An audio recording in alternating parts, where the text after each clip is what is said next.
Welcome back, hikers. In today's video, we are traveling to the corner of one of the most remote mountain ranges in the lower 48 for an overnight backpacking trip. I want to show you how the mountain men blazed trails back in the day, how to keep mosquitoes out of your camp, and share with you the story of my first grizzly bear encounter. This is Wyoming's Wind River Range. This is an old trail marker. This is how they did it way back in the day. See the eye? Come up here with a hatchet, knock the top part out, knock the bottom part out. I hardly ever see those, pretty rare. It's pretty obvious why they don't do it anymore, but that's a little nod to yesteryear.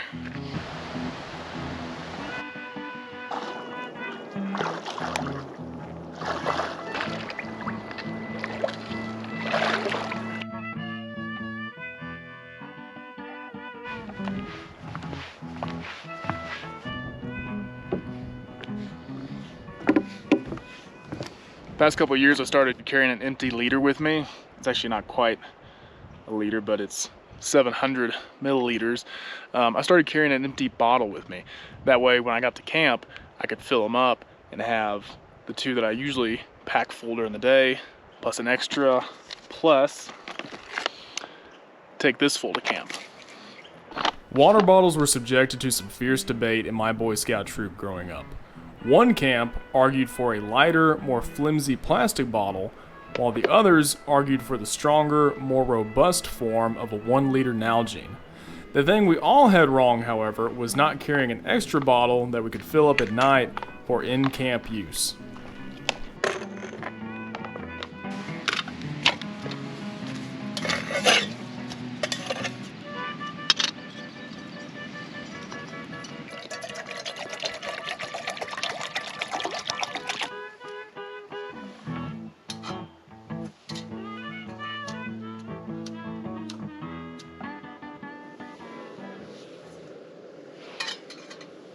Trials and tribulation, adversity, camping, problems.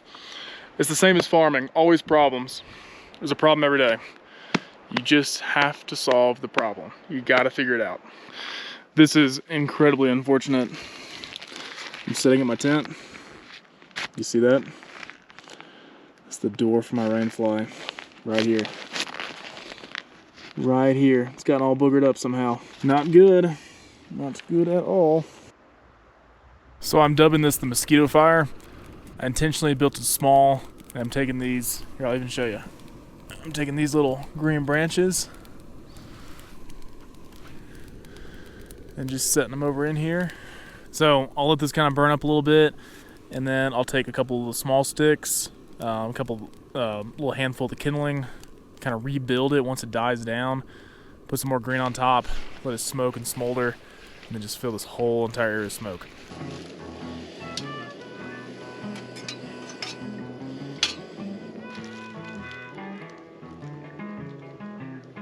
Evenings in the backcountry are especially lonely when you're by yourself. You look for menial tasks to starve off boredom, waiting for the sun to drop and for your time to go to sleep. But in Grizz country, sleep may never come. Mornings in the backcountry are always met with a sigh of relief, be it from a cold night, a wet night, or a night where you hear a grizzly near your camp. All right, so it's a little bit of a story time. So last night, while I was in camp, it got dark, and these two owls started hooting back and forth to each other. Pretty cool, right? So I was just sitting there listening to these two owls. These two owls just talked to each other probably good, I don't know, 10, 15 minutes. And kind of out of nowhere, I heard these two deep, grumbling growls. And I have never heard a bear growl before in real life, but I was 100% certain it was a bear that had growled. It sounded exactly like they do in the movies. So I was a little disturbed. I didn't go to sleep till about 1 o'clock last night. And I bumped into some Park Service, some of the Forest Service people today coming down from the lake. and they'd asked me if I'd seen any signs of bear, or I'd seen any bear. I told them no, I hadn't seen any signs, hadn't seen any bear, but I told them the story about last night and what I heard. And they said, well, there is a grizzly in this area, because we talked about black bears, how they're usually pretty quiet. And she said there is a grizzly that's been confirmed in this area, and she kind of described the location where it was last seen. And I was like, man, that's where I heard that noise come from, and that's very unsettling.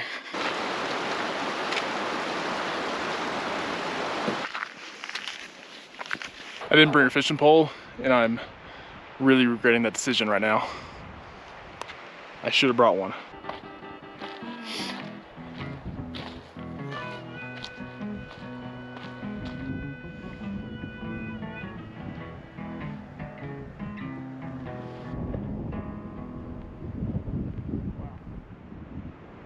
This is cool.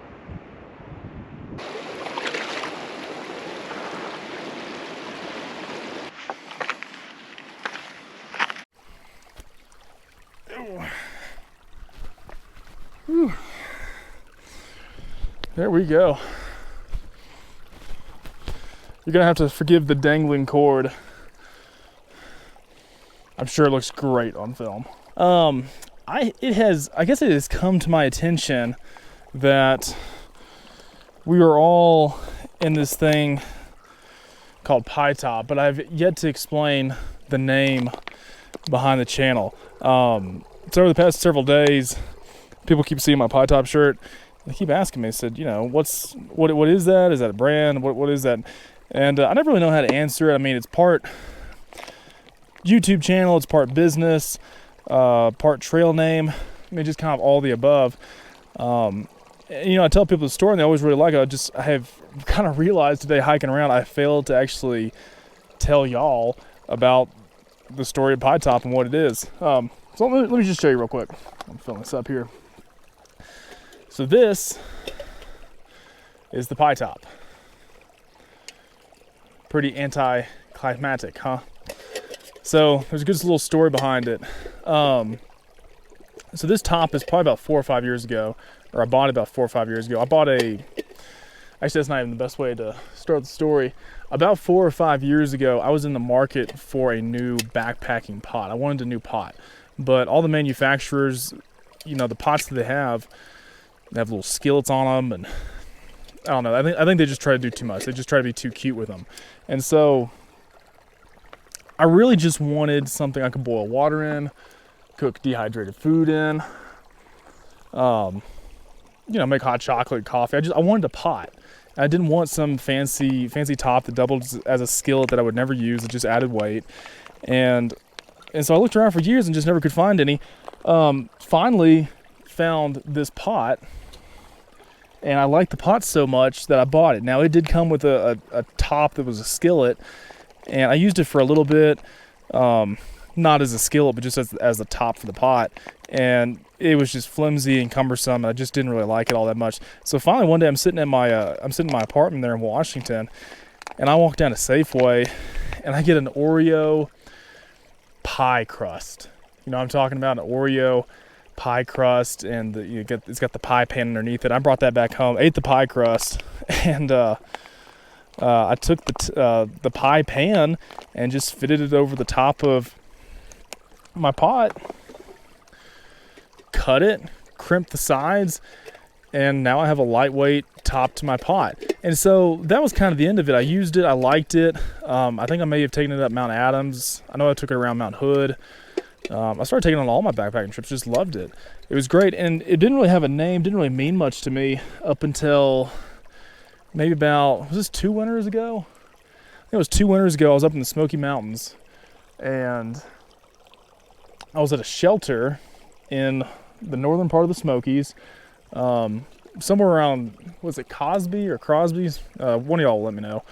Anywho, but we were up at one of those shelters, and I pulled this out to cook dinner with it. And like I said, at that point, it'd been 2 or 3 years old. It really didn't really mean a whole lot to me at that point. But somebody in the shelter started asking me about it, and I just started explaining the story as I just explained to you. and I'm trying to describe it. It's like, oh, it's a pie pan top thing, and they go, oh, it's a pie top, and so hence there's the name. That's how it was born. That's when this got named Pie Top. That's when I changed the YouTube channel name to Pie Top. I guess that's when my trail name was born. So, all in all, that's the story of the Pie Top. I've told that story many different times to many different people around campfires, and have just failed to bring it to y'all. So, if you ever wondered, there's the story. If you didn't wonder, now you know. Thanks for watching, guys. I'm gonna get back to backpacking. I got a lot more miles to do today, and I need to chug some water. God bless. We'll see you in the next one. Wyoming is only the beginning, an opportunity to acclimate and find some sense of direction. I don't know it right now, but this trip will lead me to my greatest adventure yet.